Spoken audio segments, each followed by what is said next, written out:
So this week I've been given some Pro V prototype balls, which are pretty cool. They're like unreleased balls. They're going to be coming out in 2019, I'm assuming, and they've got 2019 Proto written on them. We've got the normal Pro V, and we've got a Pro V X here. We've got no figures, no stats or anything on them. All I can do is just kind of test them, have a go at them and see how we get on. Right, so we're going to do a full review here. Maddie's going to have a go.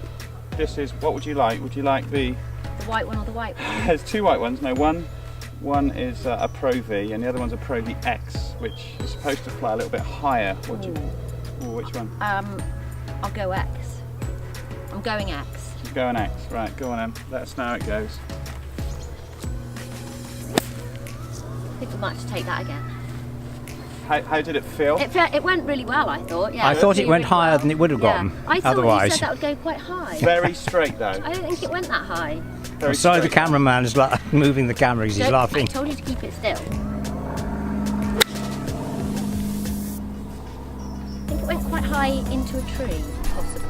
It went higher than the other one. For all you people out there who would like a prototype Titleist Pro V, come to Brampton because it's over in those trees. I think people have a lot less expectations of a golf ball than their own game and their golf swing, which is sometimes right, because the biggest variable out of everything is our golf swings and the weather. I mean, you can have the best golf ball in the world, but if you're playing in England and it's 0 degrees, then the characteristics of that golf ball are drastically different to if you're in Palm Springs and you're playing in 100 degrees. It makes a huge difference. And also, if the ball's wet, there's dew on the ground. I mean, all these things are factors, so we have to kind of bear those things in mind. And our change in swing and our change in strike makes obviously the biggest difference out of the whole lot. So, you know, how important are golf balls? I mean, it's just one thing that we do have control of, in respect that not hitting it, but the golf ball that we buy and the golf ball that we hit consistently. So I would suggest use that advantage and sign off one thing to make one thing absolutely consistent, and that is the ball that you do use every single time. Whether you hit it correctly or consistently is another thing, but we do have control over which one we buy. And so I think it's quite a good idea to kind of sign it off once and for all for you guys. I mean, if you just pick up any old scuffer, that's fine, and play with it perfectly fine. But let's just say you've got some money, a voucher in a shop, or you actually want to go out and buy some golf balls for a trip or a tournament. What is it that we should look at? So we've got our four main categories. We've got our putting category, which I think is really crucial because you're very up close and personal with that golf ball when you're putting, and that feel is everything. We've got the chipping area, which is kind of similar to putting, but I think for a very much lower handicap, you do want to feel like you're getting spin off the club face. Let's just say some of the higher handicappers, maybe they've got a slightly less consistent strike, maybe they're less confident out of tight lies, where maybe a lower handicapper would be quite happy to spin and check a ball in. So they're playing more of a run shot. So you do want it to release on those run shots. You don't want loads of spin, you know. So it's not actually for everybody. It's not quite as black and white as what you might think. And you've got your iron play, which I think is across the board, and your driving, which we can all kind of work out either way. So what is the most important thing for you? If it's purely money, then yeah, definitely try and find the cheapest golf ball that's or the most efficiently priced golf ball which is gonna help you. That's the first one. So I would quite simply just do marks out of 10. Draw yourself a little graph and put up one side your marks 1 to 10, and on the other side our categories, and rate them 1 to 10. And then once you've done that, you can see the category that you're in. I kind of think that actually that the best balls which give the better performance as far as feel and touch, unfortunately do end up as the most expensive balls in the pro shop. And those are all very much comparable. But for you guys, I think it's good for you to test. It is really important to stay with the same golf ball though. You know, whatever it might be, let's just say it's a Pinnacle Gold or right through to anything, Bridgestone, Strixon, Callaway, any of those golf balls. And the specific make of style of golf ball as well. So let's just say it's if it's a Callaway and it's say Chrome Soft, use those all the time. It will give you a better advantage, even if you don't know it. Just feeling the same shot, the same putt is really crucial, because then you get used to that golf ball and how it flies and how it chips. And you don't even know you're doing it. You probably don't think possibly your game is in a position to take advantage of that, but it just makes sense. You know, if you were playing tennis and some of the tennis balls were firmer and harder than the softer ones that you immediately kind of hit and they just go donk, it's really is that comparable when you get to a golf ball. You might think that they just all go off straight and true, but when you've got that chip shot or you've got that 120-yard wedge shot, it is going to be a difference. And putts, absolutely crucially, if you've got a touch kind of 15-footer down a hill, you want to know what that golf was going to do, and you will get used to the feel of it. So my biggest tip for anybody out there, whatever golf ball you choose, be it a Titleist or any of the other makes, make sure you get the make and the style of ball, whichever one it might be, and stick with it. Stick with that ball. Just try and get, you know, buy a dozen, or next time you win a competition, get them and just keep using those golf balls. If you're lucky enough to find a few, great. But when the heat's on, you want to try and have a ball that you can rely upon. Not that the ball's going to break up and damage, but more that you can rely on the feel of it with what you're used to. And that really is a top tip above anything else.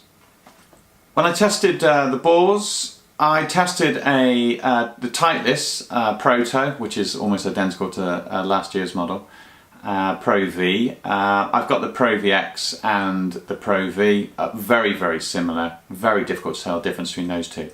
I tested it against the Callaway Chrome Soft and a Pinnacle Gold that I found, which also was yellow.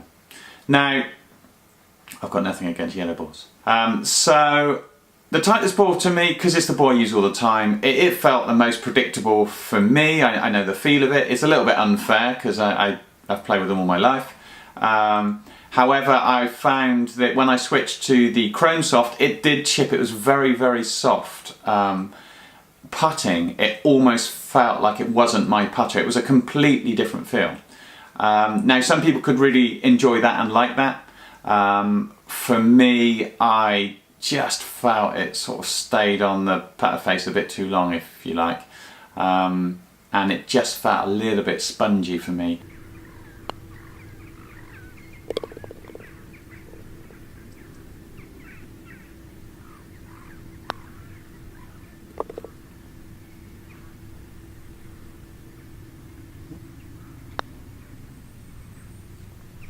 Off the tee, very little difference. Iron play, very little difference.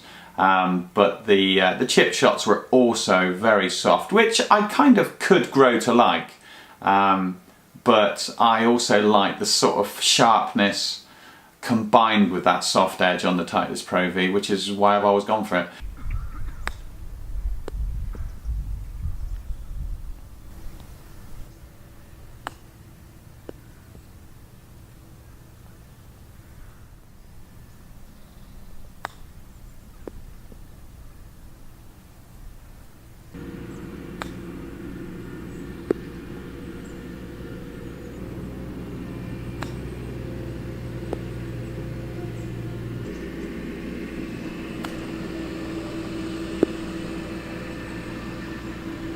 The Pinnacle Gold, off the tee, just felt like Superman because it zipped off really quickly. Iron play starts to get a little bit clicky because they were very, very firm. The chip in, certainly when the ball got a bit wet or damp, it was really felt uncontrollable, really jumped off, which changed the way I looked at the chip shot. I started to feel like I couldn't spin it in there, so I would hit a flatter shot, a little bit less loft on the club and let it roll out, you know, which is something else to look at.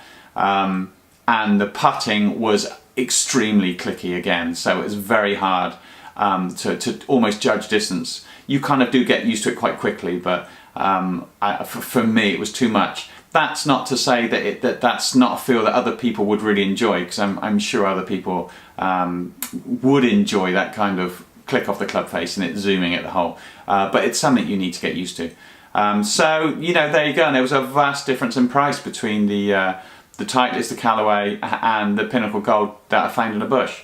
So, you know, if I went on the golf course, would it make any difference? I bet it wouldn't make that much difference to my score, to be honest. But it would mentally make a difference to me, and feel-wise make a difference to me. You do get used to golf balls, but if I was playing halfway through the round with a Titleist Pro V and I suddenly used a yellow Pinnacle Gold, that would freak me out.